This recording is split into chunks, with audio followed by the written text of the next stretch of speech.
Le 7e congrès extraordinaire du PDCI-RDA, prévu officiellement le 14 décembre 2022, continue de faire couler beaucoup d'encre depuis l'annonce de son report par le président Henri Konan Bédié.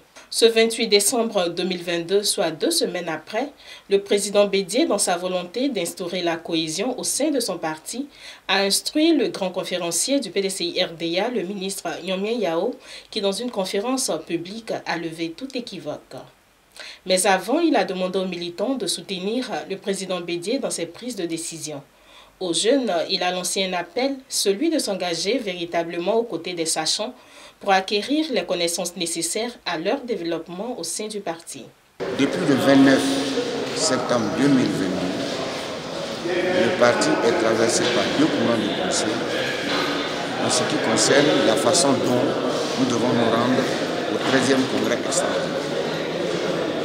Il y a d'un côté ceux qui pensent qu'il faut faire un congrès extraordinaire avant d'aller au 13e congrès ordinaire, et il y a ceux qui pensent qu'on ne doit pas aller à un congrès extraordinaire, qu'on peut aller directement au congrès ordinaire.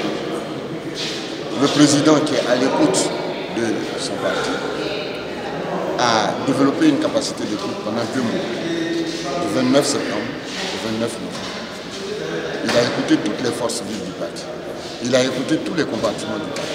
Il a même écouté des experts non membres du Parti démocratique. Après cela, il a décidé qu'on aille au 7e congrès extraordinaire du parti avant d'aller au 13e congrès ordinaire. Et la grande problématique, c'est de savoir est-ce que le président fait bien? Et nous avons dit que le président fait bien parce que le 7e congrès extraordinaire va nous permettre d'ajuster, d'amender, de réviser les statuts, ne serait-ce qu'en son article 54, qui dit que le nombre de membres du congrès du bureau politique est de 400, alors que nous sommes plus de 400 aujourd'hui, ne serait-ce que ça. Et donc, tout le monde a reconnu la justesse de ce que le président a dit. Et le président nous a demandé, nous a instruit de dire aux uns et aux autres que le fait d'aller au congrès extraordinaire ne signifie pas la victoire d'un camp sur un autre, mais ça signifie la victoire du parti dans son entièreté. Pourquoi? Parce que le congrès extraordinaire va nous permettre d'éviter qu'il y ait des membres du bureau politique de première classe et des membres du bureau politique de deuxième classe. On va avoir tout simplement des membres du bureau politique.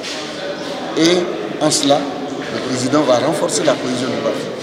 Parce que, au lieu que le parti soit pluriel dans son action, l'unité d'action va revenir au sein du parti dans notre diversité. Et c'est ce qui est le rassemblement.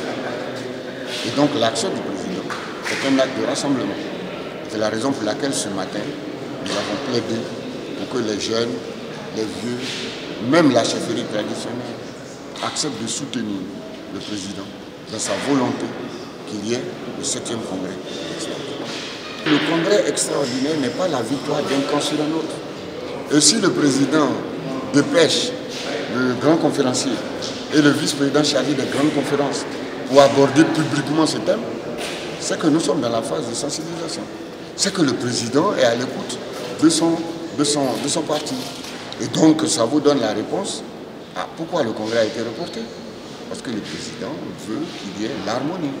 Le président veut que tous les uns et les autres comprennent que le congrès extraordinaire est opportun et que le congrès extraordinaire du parti ne vient pas sceller la victoire d'un camp ou la défaite d'un autre. Le président veut que les uns et les autres considèrent le 7e congrès extraordinaire comme la victoire du PDCI-RDA sur lui-même. Parce que, écoutez, quand chacun d'entre nous a été nommé membre du bureau politique, il n'est pas allé dire au président que ce n'était pas conforme à nos statuts. Donc, le président a agi selon la volonté de près de 1700 cadres du parti. Donc, le président est bel et bien celui qui a rassemblé. Notre parti est créé depuis 1946. Et tous les 5 ans, on annonce la mort du parti. Et pourtant, nous sommes là.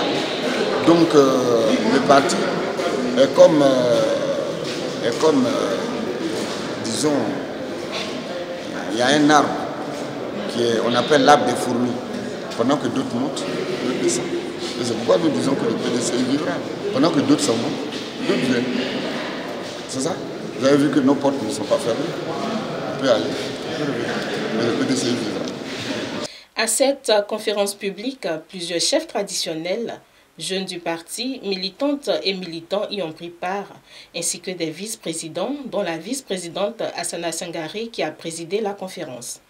C'était aussi des moments d'échange avec la table des séances et les participants qui sont repartis très édifiés.